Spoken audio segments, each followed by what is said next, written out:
Hi friends, അസ്സാം വലൈക്കും. ഇന്ന് നമുക്ക് ഒരു മുംബൈ സ്പെഷ്യൽ ആയാലോ? മുംബൈയിൽ സ്ട്രീറ്റിലൊക്കെ കിട്ടുന്ന ഒരു ഫേമസ് ഐറ്റാണ് കേട്ടോ. അപ്പോൾ ഇത് നമുക്ക് വീട്ടിൽ തന്നെ ഈസി ആയിട്ട് ഉണ്ടാക്കിയിട്ടെടുക്കാം. വടാപ്പാവിന് വേണ്ടിയിട്ട് നമുക്ക് ആദ്യം ഒരു പാത്രത്തിലോട്ട് 2 കപ്പ് കടലമാവ് ഇട്ട് കൊടുക്കുക. ഇനി ഈ വട ഒന്ന് നന്നായിട്ട് ക്രിസ്പി ആയിട്ട് കിട്ടാൻ വേണ്ടിയിട്ട് 2 ടേബിൾ സ്പൂണ് അരിപ്പൊടി കൂടെ ചേർത്ത് കൊടുക്കുക. ഞാൻ ചേർത്തിട്ടുള്ളത് വറുത്ത അരിപ്പൊടിയാണ്, വറുക്കാത്തതായാലും ചേർത്ത് കൊടുക്കുക. 1 ടീസ്പൂണ് മുളക് പൊടി, ആവശ്യത്തിനുള്ള ഉപ്പ്, 1 ടീസ്പൂൺ തന്നെ മഞ്ഞൾപ്പൊടി കൂടെ ചേർത്ത് കൊടുത്തിട്ടുണ്ട്. ഇനി നമുക്ക് കുറച്ചായിട്ട് വെള്ളം ഒഴിച്ചിട്ട് ഇത് നന്നായിട്ടൊന്ന് കട്ടയില്ലാതെ തന്നെ മിക്സ് ആക്കിയിട്ട് എടുക്കുക. ഇത് ബട്ടാറ്റ വടക്കും അതുപോലെ തന്നെ പിന്നെ ഒരു റെഡ് ചട്നി ഉണ്ടാക്കുന്നുണ്ട്. രണ്ടിനും കൂടിയിട്ടുള്ള ഒരു ബാറ്ററാണ് റെഡിയാക്കിയിട്ട് വെക്കുന്നത്. ഇത് റെഡിയാക്കിയിട്ട് വെച്ചിട്ടുള്ള ആ റെസ്റ്റ് ടൈമിന് നമുക്ക് ഇതിലേക്കുള്ള ബാക്കിയുള്ളതൊക്കെ റെഡിയാക്കിയിട്ട് എടുക്കാം. നമ്മൾ എടുത്തു വെച്ചത് 1 കപ്പ് വെള്ളമായിരുന്നു.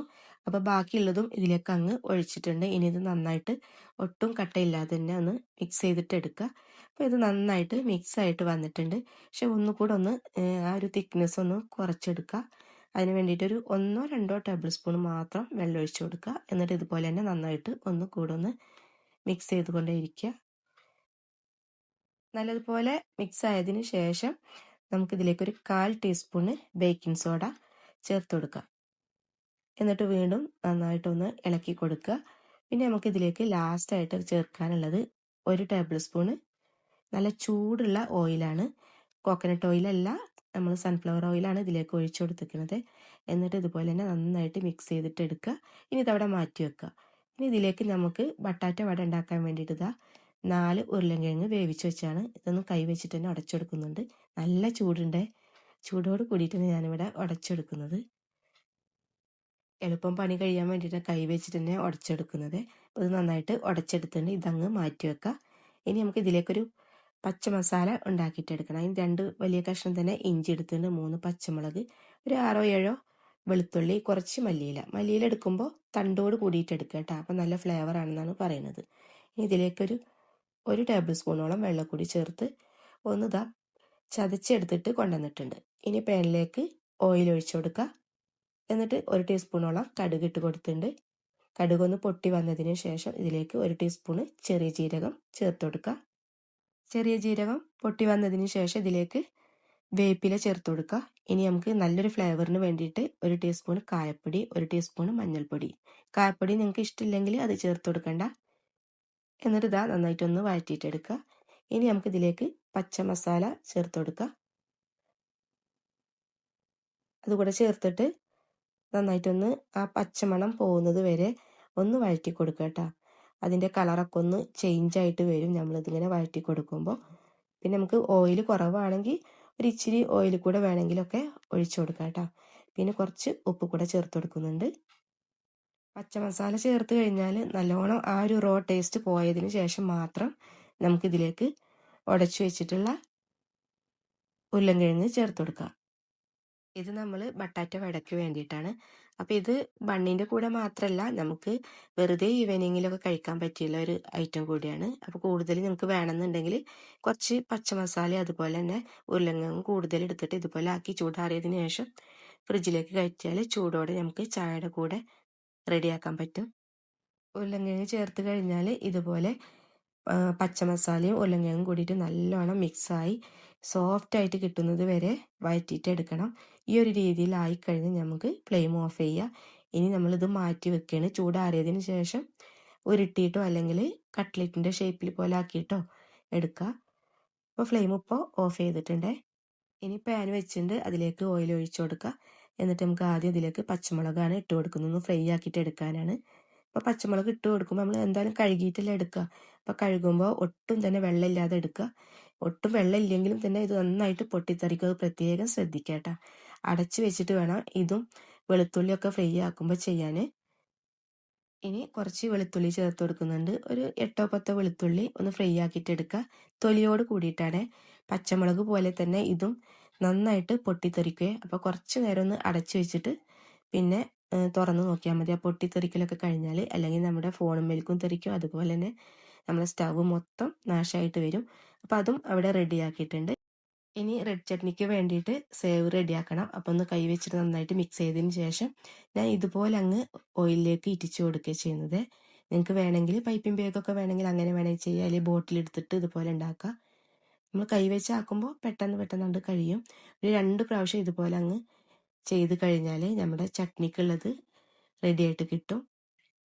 മാവ് ഒരുപാട് കട്ടിയും പാടില്ല ലൂസും പാടില്ല, ഈ ഒരു രീതിയിൽ കലക്കിയെടുക്കണം. പിന്നെ കുറച്ച് നേരം ഒന്ന് നമ്മൾ റെസ്റ്റ് ചെയ്യാൻ വേണ്ടിയിട്ട് മാറ്റി വെക്കുകയും ചെയ്യുക. അങ്ങനെ ഇതാ ഒരു സൈഡ് ആയിട്ട് നമ്മൾ ഇതുപോലെ തന്നെ തിരിച്ചും മറിച്ചൊക്കെ ഇട്ടിട്ട് ഇത് നല്ല ക്രിസ്പി ആവുന്നത് വരെ വെയിറ്റ് ചെയ്യുക. ഹൈ ഫ്ലെയിമിൽ തന്നെ ഇട്ട് വെക്കരുത്, മീഡിയം ഫ്ലെയിമിൽ ഇട്ടിട്ട് ഇത് നന്നായിട്ട് ക്രിസ്പി ആക്കിയിട്ട് എടുക്കുക. ഇതിവിടെ റെഡി ആയിട്ട് കിട്ടിയിട്ടുണ്ട്. ഇനി നമുക്കിത് എണ്ണയിൽ നിന്ന് മാറ്റാം. ഈ ഒരു റെഡ് ചട്നി ഒരാഴ്ച വരെയൊക്കെ ഇരിക്കും. അപ്പോൾ നമ്മൾ ഒട്ടും തന്നെ വെള്ളമില്ലാതെയാണ് ഈ ഒരു ചട്നി റെഡിയാക്കിയിട്ട് എടുക്കേണ്ടത്. അതല്ല ഈ ഒരു ഇതുപോലെ സേവ് ഉണ്ടാക്കിയിട്ട് റെഡിയാക്കിയിട്ട് വെച്ചാലും നമുക്ക് പെട്ടെന്നൊക്കെ ഉണ്ടാക്കണമെന്ന് തോന്നിക്കഴിഞ്ഞാൽ റെഡിയാക്കിയിട്ട് എടുക്കാൻ പറ്റും. ഇനി നമുക്കിതാ രണ്ടാമത്തെ ട്രിപ്പ് ഇതുപോലെ തന്നെ കൈവച്ചിട്ട് അങ്ങ് ഇട്ട് കൊടുക്കുക. അതേപോലെ ഈ ഒരു ചട്നി ഉണ്ടാക്കുമ്പോൾ കുറച്ച് പുളി കൂടെ ചേർത്തിട്ട് ഉണ്ടാക്കുകയാണെങ്കിൽ നമുക്ക് ദോശയുടെ കൂടെ കഴിക്കാനൊക്കെ നല്ല ടേസ്റ്റ് ആയിരിക്കും. ഇത് നമ്മുടെ മിക്സറിലൊക്കെ ഉണ്ടാവുന്ന ഒരു ഐറ്റമാണ്. പക്ഷെ മിക്സർ ഉണ്ടാക്കുമ്പോൾ നമ്മൾ അരിപ്പൊടി ചേർത്ത് കൊടുക്കില്ല എന്ന് മാത്രം.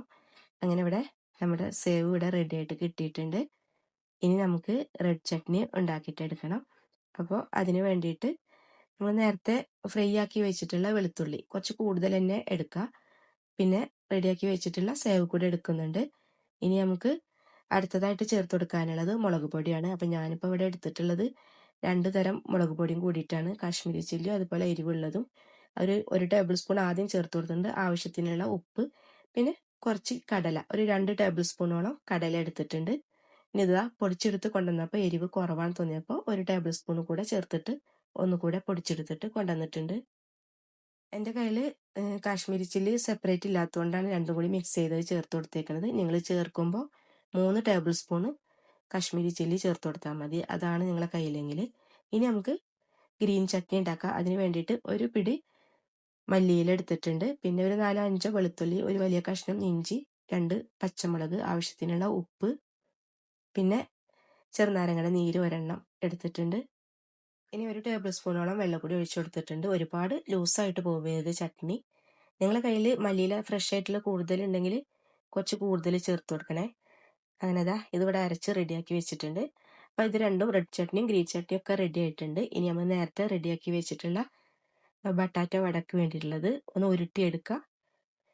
ഇത് ഉരുട്ടിയിട്ട് വേണമെങ്കിൽ അങ്ങനെ ചെയ്യുക, അതല്ല നമ്മളൊന്ന് ജസ്റ്റ് ഒന്ന് കട്ട്ലേറ്റിൻ്റെ പോലെ ഒന്ന് കൈവച്ച് ഇതുപോലെ അങ്ങ് പ്രസ് ചെയ്തിട്ട് എടുക്കുകയാണെങ്കിൽ അങ്ങനെ നല്ലത്. ഇതാകുമ്പോൾ നമുക്ക് ബണ്ണിൻ്റെ ഉള്ളിൽ വെക്കാനും ഈസിയാണ്, ഫ്രൈ ആക്കാനും ഈസിയാണ്. ഉരുട്ടിയെടുക്കുമ്പോൾ ഒരുപാട് വലുതെടുക്കേണ്ട, ഒരു ബണ്ണിൻ്റെ ഉള്ളിൽ വെക്കാനുള്ള ഒരു അളവിൽ ഉരുട്ടിയെടുക്കുക. അങ്ങനെ ഇതാ ഓരോന്നും ഇവിടെ റെഡിയാക്കിയിട്ട് എടുത്തിട്ടുണ്ട്. നമ്മളിത് ബണ്ണിലേക്ക് എടുത്തു കഴിഞ്ഞ് ബാക്കി നമുക്ക് പിറ്റേ ദിവസം വേണമെങ്കിൽ ഫ്രൈ ആക്കിയിട്ട് കഴിക്കാം. അപ്പോൾ നമ്മളിത് എല്ലാം റെഡിയാക്കിയതിന് ശേഷമാണ് ഇത് നമ്മൾ ഫ്രൈ ആക്കിയിട്ട് എടുക്കുന്നത്, അല്ലെങ്കിൽ പിന്നെ ചൂടാറി പോവുമല്ലോ. അപ്പോൾ ഇത് ഓരോന്നും ഇതുപോലെ തന്നെ കടലമാവിൽ മുക്കിയിട്ട് നല്ലോണം മുക്കിയിട്ട് എടുക്കുക. എന്നിട്ട് നമുക്ക് ചൂട് ഓയിലിലേക്ക് ഇത് ഓരോന്നും ഇതുപോലെ അങ്ങ് ഇട്ട് കൊടുക്കുക. ഇതുപോലെ വെക്കുന്ന സമയത്ത് കുറച്ച് മാവൊക്കെ നമുക്ക് ഓയിലിലേക്ക് ഇതുപോലെ അങ്ങ് ഇറ്റിക്കൊണ്ടിരിക്കും. അത് ഫ്രൈ ആയി വരുമ്പോൾ നമുക്ക് എടുത്തു മാറ്റാം. ഞാനിവിടെ ഒരു 2 ട്രിപ്പാക്കി ഇട്ടിട്ടാണ് ഇത് ഫ്രൈ ആക്കിയിട്ട് എടുക്കുന്നത്. ഇതിപ്പോൾ ഒരു സൈഡ് ആയിട്ടുണ്ട്. നമ്മൾ ഇതുപോലെ മറിച്ചിട്ട് കൊടുക്കുക. നേരത്തെ ഈ മാവ് റെഡിയാക്കുമ്പോൾ അതിലേക്ക് ചൂട് ഓയിൽ ചേർത്ത് കൊടുത്തിരുന്നു, അത് ഞാൻ നേരത്തെ പറയാൻ വിട്ടുപോയതാണ്. മാവ് നല്ലോണം ഫ്ലഫി ആയി കിട്ടാൻ വേണ്ടിയിട്ടാണ്. അതേപോലെ തന്നെ ഈ വട കുറച്ച് നേരമൊക്കെ കഴിഞ്ഞാലും കഴിക്കുമ്പോൾ വടക്കൊരു ടേസ്റ്റ് കുറവോ ഒന്നുമില്ല. ചൂടോടുള്ള ഓയിൽ അതിലേക്ക് ഒഴിച്ചു കൊടുക്കുമ്പോൾ, പിന്നെ നമ്മൾ മുട്ട ബജിയൊക്കെ ഉണ്ടാക്കുമ്പോൾ കടലമാവാണ് ചേർത്ത് കൊടുക്കുന്നുണ്ടെങ്കിൽ ഇതേപോലത്തെ ഒരു മാവ് റെഡിയാക്കിയിട്ട് എടുത്താൽ മതി. ഇപ്പം നമ്മുടെ വടാപ്പാവ് ഇവിടെ റെഡി ആയിട്ടുണ്ട്. എല്ലാം നല്ല ബ്രൗൺ കളറായിട്ട് വന്നിട്ടുണ്ട്. ഇനി നമുക്ക് അടുത്തതും ഇതേപോലെ തന്നെ ഫ്രൈ ആക്കിയിട്ട് എടുക്കാം. ഇത് കാണുമ്പോൾ മുട്ട ബജിയാണെന്ന് വിചാരിക്കും. നമുക്ക് സോസിൻ്റെ കൂടെ വെറുതെ കഴിക്കാനും നല്ല ടേസ്റ്റാണ്. ഇനി നമുക്ക് അടുത്തത് ഇതാ ഇട്ട് കൊടുത്തിട്ടുണ്ട്. അപ്പം അത് ഒരു സൈഡായിട്ടുണ്ട്, നമുക്കത് മറിച്ചിട്ട് കൊടുക്കാം. നല്ല ബ്രൗൺ ആയിട്ട് വന്നിട്ടുണ്ട്. ഇനി നമുക്ക് ഇതും എണ്ണയിൽ നിന്ന് മാറ്റാം. ഈ ഒരു അളവിൽ എടുത്തു കഴിഞ്ഞാൽ, അതായത് 4 ഉരുളക്കിഴങ്ങ് എടുത്തു കഴിഞ്ഞാൽ എനിക്ക് ഇവിടെ ഒരു 11 ബട്ടാറ്റ വട കിട്ടിയിട്ടുണ്ട്. റെഡ് ചട്നി, ഗ്രീൻ ചട്നി, ബട്ടാറ്റ വട, പിന്നെ പച്ചമുളക് ഫ്രൈ ആക്കി വെച്ചിട്ടുണ്ട്. ഇനി ബണ്ണ് ഇതാ എടുത്തിട്ടുണ്ട്. ഇനി ഇതൊന്ന് നടുവൊന്ന് കട്ട് ചെയ്തിട്ട് കൊടുക്കുക. ഓരോന്ന് എടുത്തിട്ട് ഇതുപോലെ തന്നെ നടുഭാഗം നോക്കിയിട്ട് അങ്ങ് കട്ട് ചെയ്തിട്ട് എടുക്കുക. ബണ്ണ് സുഖമായിട്ട് കട്ട് ചെയ്തിട്ട് എടുക്കാൻ വേണ്ടിയിട്ട് കുറച്ച് നേരം അങ്ങ് ഫ്രിഡ്ജിൽ വെച്ചാൽ മതി. അപ്പോൾ കണ്ടില്ലേ, ഇതിങ്ങനെ കട്ട് ചെയ്തിട്ട് എടുത്തിട്ടുണ്ട്. ഇനി നമുക്ക് ഇതിൽ ഫില്ലിങ് വെക്കാം. അപ്പോൾ ആദ്യം നമ്മൾ മേലത്തെ ഭാഗത്തിലാണ് കേട്ടോ ഗ്രീൻ ചട്നിയാണ് വെച്ച് കൊടുക്കുന്നത്. കുറച്ച് നിറയെ അങ്ങ് വെച്ച് കൊടുത്ത് പരത്തി കൊടുക്കുക. ഗ്രീൻ ചട്നി നിങ്ങൾ ഉണ്ടാക്കുമ്പോൾ കുറച്ച് കൂടുതൽ എടുത്താൽ മതി. ഞാൻ ഉണ്ടാക്കുന്ന സമയത്ത് മല്ലിയില ഫ്രഷ് ആയിട്ടുള്ളത് ഉണ്ടായിരുന്നില്ല. നമ്മൾ ഇതിലേക്കൊക്കെ ചേർക്കുമ്പോൾ നല്ല ഫ്രഷ് ആയിട്ടുള്ള മല്ലിയില തന്നെ വേണം, ബിരിയാണിയിലേക്കൊക്കെ ഇടുന്ന പോലെ തന്നെ. അപ്പോൾ ഇതെല്ലാ ഭാഗത്തും ഒരുപോലെ തേച്ച് കൊടുത്തിട്ടുണ്ട്. ഇനി നമുക്ക് മറ്റേ സൈഡിൽ റെഡ് ചട്നി ഇട്ട് കൊടുക്കുക. ഇതിൽ നമ്മൾ നല്ലോണം ഗ്രീൻ ചട്നിയും അതുപോലെ റെഡ് ചട്നിയും ചേർത്ത് കൊടുക്കണം. അപ്പോഴാണ് അത് കഴിക്കുമ്പോൾ നല്ല ടേസ്റ്റ്. പിന്നെ ഇതിൽ ഒരുപാട് അങ്ങ് എരിവൊന്നുമില്ല, ഗ്രീൻ ചട്നിയിലാവട്ടെ റെഡ് ചട്നിയിലാവട്ടെ. അപ്പം റെഡ് ചട്നിയും വെച്ച് കൊടുത്തിട്ടുണ്ട്. ഇനി നമുക്ക് ഒരു ബട്ടാറ്റ വട കൂടിയും വെച്ച് കൊടുക്കുക. പിന്നെ ഇതിൽ എരിവ് എന്ന് പറയാൻ നമ്മൾ പച്ചമുളക് ഫ്രൈ ആക്കിയിട്ട് വെച്ച് കൊടുക്കുന്നുണ്ട്. അതുകൂടെ വെച്ച് കഴിക്കുമ്പോൾ നല്ല ടേസ്റ്റാണ്. ഇനി അതിൻ്റെ മീതെ ഒരു പച്ചമുളക് കൂടെ വെച്ച് കൊടുത്തിട്ട് നന്നായിട്ടൊന്ന് പ്രസ് ചെയ്തിട്ട് കൊടുക്കുക. അങ്ങനെ ഒരെണ്ണം ഇവിടെ റെഡി ആയിട്ടുണ്ട്. ഇനി ബാക്കിയുള്ളതും റെഡിയാക്കാം. ഒരു 4 എണ്ണമാണ് ഞാനിവിടെ റെഡിയാക്കി എടുത്തുള്ളത്. ഒരെണ്ണം കഴിച്ചാൽ തന്നെ വയറ് ഫുള്ളാവും. അപ്പോൾ ഇത് നിങ്ങൾ എന്തായാലും ഒന്ന് ട്രൈ ചെയ്ത് നോക്കുക. ഇൻഷാ അല്ലാഹ് ഇനി നെക്സ്റ്റ് വീഡിയോയിൽ കാണാം.